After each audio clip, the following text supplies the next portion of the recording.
And the reason that you come to the conclusion that you don't have what it takes, and the reason that you are spending so much time trying to impress people is because you are judging by appearances. There it is. That's the number one problem with our world today, I think. That's the number one reason we get ourselves in trouble, and that's the number one reason that potential is unfulfilled, because we judge by appearances. Well, I want to give you a list of all the movies that have made me cry. I went back through my life and I thought about the first movie that made me cry. It was called Follow That Bird. Very emotional experience to me to see Big Bird ostracized and alienated, trying to find his way back home. Second movie that made me cry, and I maybe should have reconciled this list with my mom's memory, but I remember crying for this movie called Harry and the Hendersons. Harry and the Hendersons. When they were slapping Harry, and I know it's for his own good, but I just couldn't take that. Then, you mature a little bit in life and it takes more, you develop emotionally and stuff, so that kind of stuff doesn't make you cry anymore. Then the movies that make you cry change. And so the next movie that made me cry, of course, was Rocky 2, followed by Rocky 3, and Rocky 4 while we're at it. And a movie that still makes me cry every time I watch it to this day. And if this movie does not make you cry, I question your compassion and your Christianity. In fact, I question your humanity and your ability to feel it all. I think you might be a sociopath if you can watch the movie Rudy and not cry, or at least have a lip quiver. I don't know if you have any passion. I don't know if there's any reason for God to leave you on this earth, and I think you're probably gonna go to hell when you leave this place. So it gets me every time. It was a sunny afternoon, Saturday afternoon, when normally I would be heading in to prepare for church. But I had a guest speaker, and it afforded me the rare privilege and opportunity to take my two sons to see a movie. And I was not expecting that day to be wrecked by the movie Wreck-It Ralph. But it happened. When they put that girl on the screen called Vanellope, and she was stuck in a video game where they were supposed to race, but she couldn't race. And they called her Glitch Girl, because there was something wrong with her programming and pixelation. And so she wanted to race, but she couldn't race. And it was because of her glitch. And the movie kind of takes a few turns. And at one point in the movie, I was watching Glitch Girl glitch, and she wanted to race. And I started crying in the movie. And I told Grim, shut up, when he asked me, are you crying, Daddy? And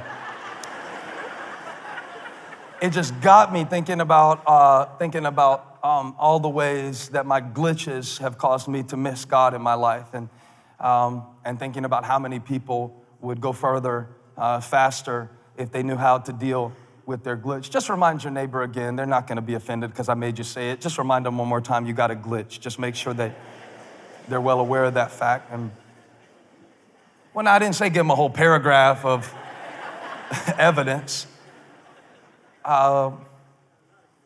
We preach things sometimes that are easy to accept, but a little bit harder to apply. And I understand that writing this book, how God uses broken people to do big things, is two parts. One is just convincing you that God uses broken people to do big things. I bet you don't believe that to the level that you should. And all the efforts that we've made to convince you, but sometimes they fall short. And we can tell you all the Bible characters. I'm trying to pull this thing up, just one that I found online, how God doesn't pick the ideal candidates for the offices that he appoints them to. And one guy put it online. I've seen this before, maybe you have, but he went through a list. He said, Noah was a drunk. Abraham was too old. Isaac was a daydreamer. Jacob was a liar. Leah wasn't very good looking. Joseph was abused. Moses had a stuttering problem. Gideon was afraid. Samson had long hair. We all know God can't use you with long hair or tattoos. Rahab was a prostitute. Jeremiah and Timothy were too young. David had an affair and was a murderer. Elijah was suicidal. Isaiah preached naked. I've done a lot of things to get attention. I'm gonna skip that. Point at the stage somebody and say, miss me with that, Pastor Stephen. Let's see. God told him to. Jonah ran from God. Naomi was a widow. Job went through bankruptcy. Peter denied Christ. The disciples fell asleep while praying. Martha worried about everything. The Samaritan woman was divorced more than once. Zacchaeus was too short. Timothy had an ulcer, and Lazarus was dead.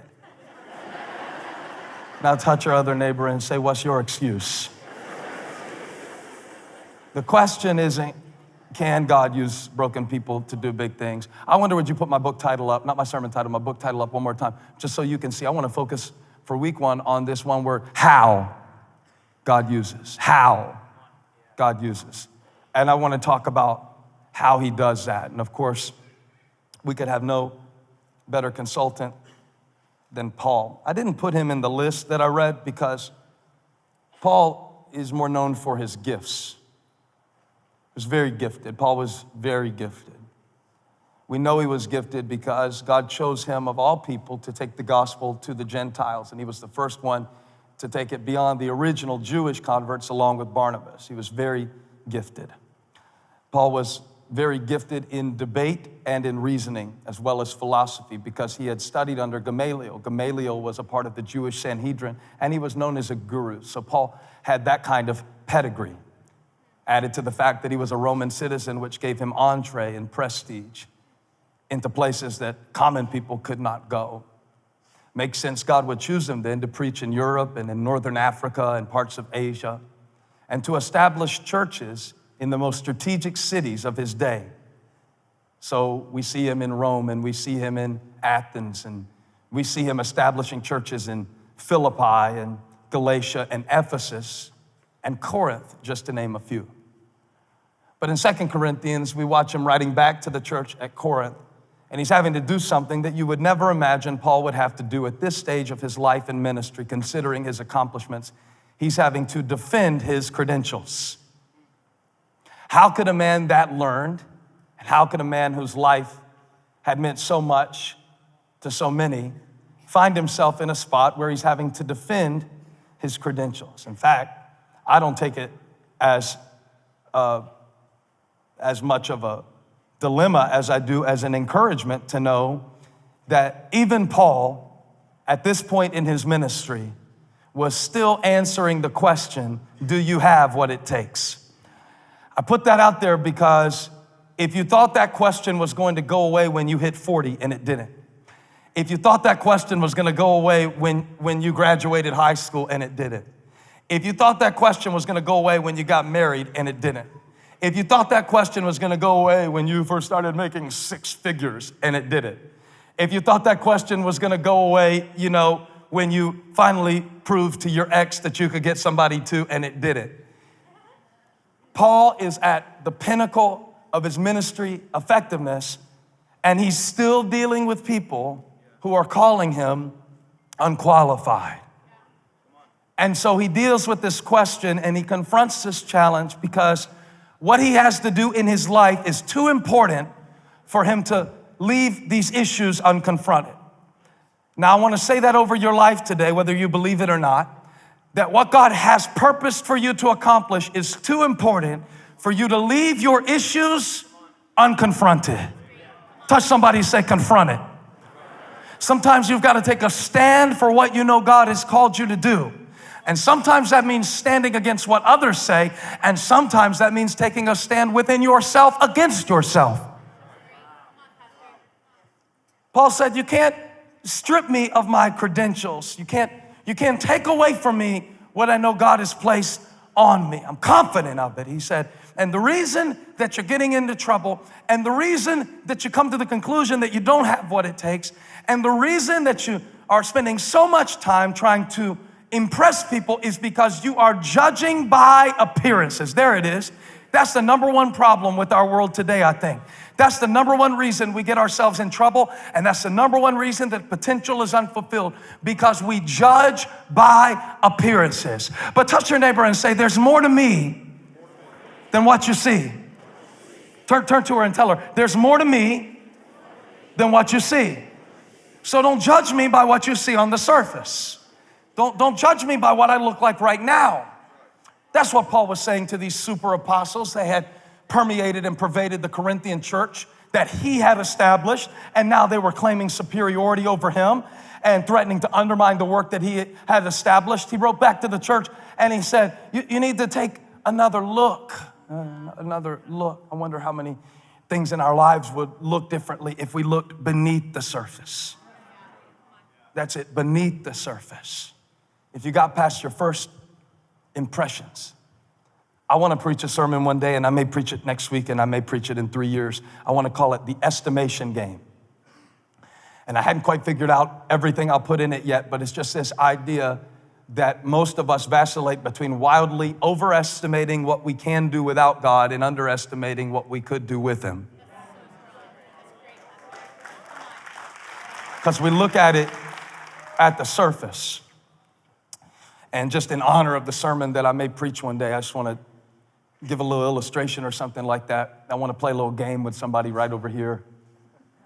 I'm play it with him. I like his hat. Yeah, come on over, man. Why not? Just a little game. You know I like to do stuff like this to keep people from falling asleep during the sermon, but I got some money.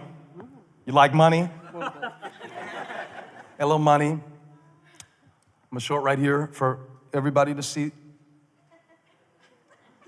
Got a little roll, got a little something. Not much, but if you can guess how much it is, I'll give it to you. You want to feel it? You want to hold it? Yeah. I see blue, so there's 100 in there. He said something. He said something. I've done this in all the other worship experiences, but Fedora, he's the first one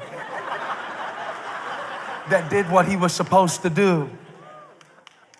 He did what he was supposed to do. He said, I see blue under there, so I know there are some hundreds in the roll. I don't know what you do recreationally to make money.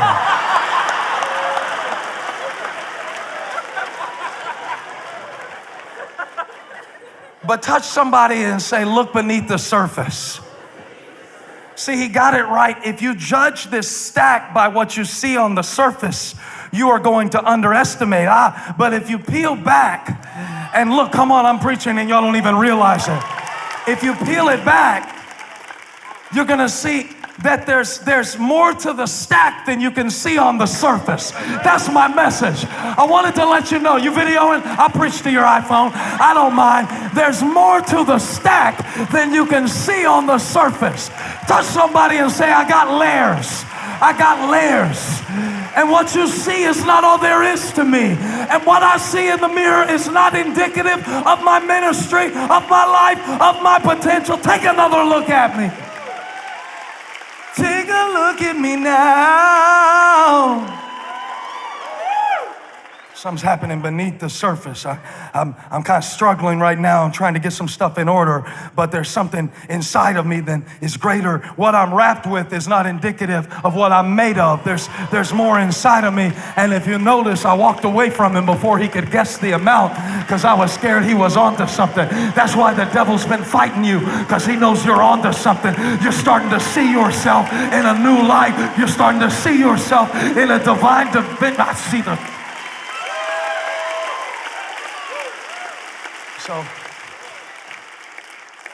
So look beneath the surface, and it'll give you confidence when you do. Confidence, that's what we're all trying to project into the world, but often we're trying to project something that we don't possess. Talk to me.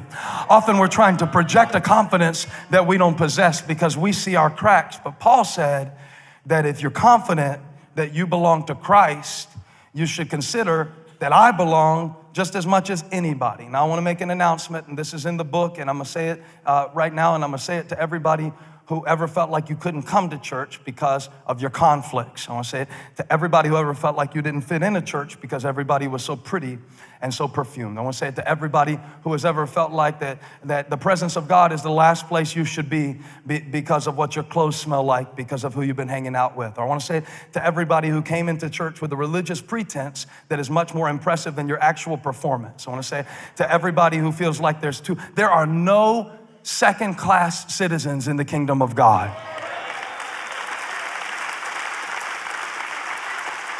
It took the same blood and the same beating of the same Savior to get me in that it took to get you in, so I'm confident. It's believing that I belong. Watch this. True confidence is a byproduct of belonging. True confidence is a byproduct of belonging. True confidence, the kind that'll just run up in my green room between the 9:30 and 11:30 and barge in and say, "Daddy, can I get a Sprite Zero?" The only person bold enough to run up in my room and ask a question like that is my 10-year-old who knows that he belongs to me. Do you know that the Bible says that you can come to the throne room boldly and look for grace in your time of need? But you don't pray like this. You keep associating your confidence with your conflicts. And so because you're conflicted and because you're cracked and because you're screwed up beneath the surface and you know it, you don't come to God boldly. You don't run up and get in his face and tell him that you need him on the level that you really need him. You don't walk with your head held high like somebody who has been redeemed. But the moment that you realize, you know what, I belong here. I belong here. I belong here. Not necessarily because of my behavior, but my admission price was purchased. This does not speak well in a self-help oriented culture, because I believe in helping yourself, but I also believe that there are some times when you can't. And so the essence of church needs to be restated. You know, we've made the church so much like a country club that it's a wonder they let us keep our tax-exempt status. Do you know what I mean? We've made the church so exclusive. We've made the church such a place that you have to become something in order to belong somewhere. That might be church, but that's not the gospel. The gospel is not you can belong when you become. The gospel is you belong so you can become. Because nothing will change you like realizing that I have a Father. Nothing will change you like realizing before I ever take my first breath, He loves me. Nothing will change you like realizing I belong here. Shake 3 people, tell them I belong here. I belong here. I belong here. He purchased my right to be here. He gave me access into His throne room, and nobody can strip my credentials because nobody gave them to me but Christ. Hey, thank you for watching. Make sure you subscribe to this channel so you don't miss a single video or live stream, and share this video with a friend. And don't forget, you can join me live every Sunday. Thanks again for watching.